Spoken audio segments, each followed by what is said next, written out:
حضور صلی اللہ علیہ وسلم ایک غزوے پر تشریف لے کر جا رہے تھے، راستے میں ایک جگہ پر قیام کیا، سالن ختم ہو گیا، روٹیاں باقی۔ صحابہ نے عرض کی یا رسول اللہ صلی اللہ علیہ وسلم سالن ختم ہو گیا۔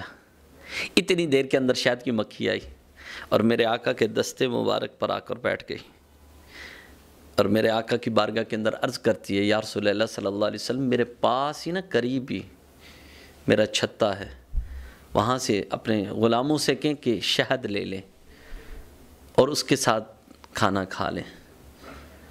اللہ، میرے آقا نے فرمایا صحابہ جاؤ، یہ پاس ہی چھت ہے اس کا، شہد لے لو۔ جب شہد لے کر آئے تو پھر مکھی آ کر میرے آقا کے دستے مبارک پر بیٹھ جاتی ہے اور میرے آقا کے دستے مبارک کو بوسہ دیتی رہتی ہے۔ میرے آقا مسکرا پڑتے ہیں، میرے آقا فرماتے ہیں بتا یہ شہد کیسے بناتی ہے؟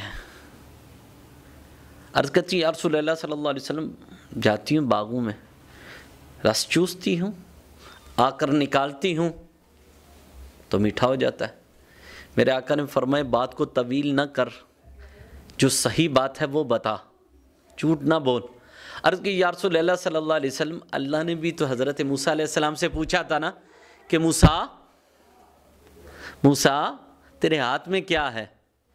تو موسیٰ علیہ السلام نے عرض کی یا اللہ میں اس کے ساتھ بکریوں کا چارہ اتارتا ہوں، میں اس کے ساتھ یہ کام کرتا ہوں، میں اس کے ساتھ وہ کام کرتا ہوں، میں اس کے ساتھ یہ کام کرتا ہوں۔ تو میرے آقا نے فرمایا وہ تو حضرت موسیٰ علیہ السلام نے اس لیے کیا تھا کہ اللہ سے کلام کرنے کا اور موقع مل جائے اور ٹائم مل جائے کہ بات طویل ہو جائے اور اللہ سے گفتگو کرنے کا ٹائم زیادہ مل جائے۔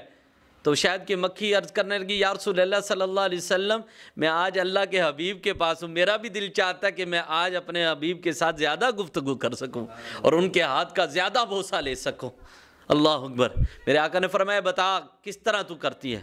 عرض کہ یا رسول اللہ صلی اللہ علیہ وسلم میں اس طرح کرتی ہوں، جا کر رس چوستی ہوں، کوئی میٹھا ہوتا ہے، کوئی کڑوا ہوتا ہے، کوئی پھیکا ہوتا ہے، میں لے کر آتی ہوں اور آ کر آپ کے نام نامی اسم گرامی احمد والا نام لے کر درود شریف پڑھتی ہوں۔ جیسے جیسے میں پڑھتی جاتی ہوں نکالتی جاتی ہوں تو وہ میٹھا ہوتا جاتا ہے۔ میرے آقا کا نام ہے ہی میٹھا، احمد ہو یا محمد ہو دونوں نام ہی بڑے میٹھے ہیں۔ اللہ اکبر، یہ نام میں بڑی برکت ہے۔ اللہ تبارک تعالیٰ کرم فرمائے، اللہ تعالیٰ اس نام سے ہمیں محبتیں عطا فرمائے۔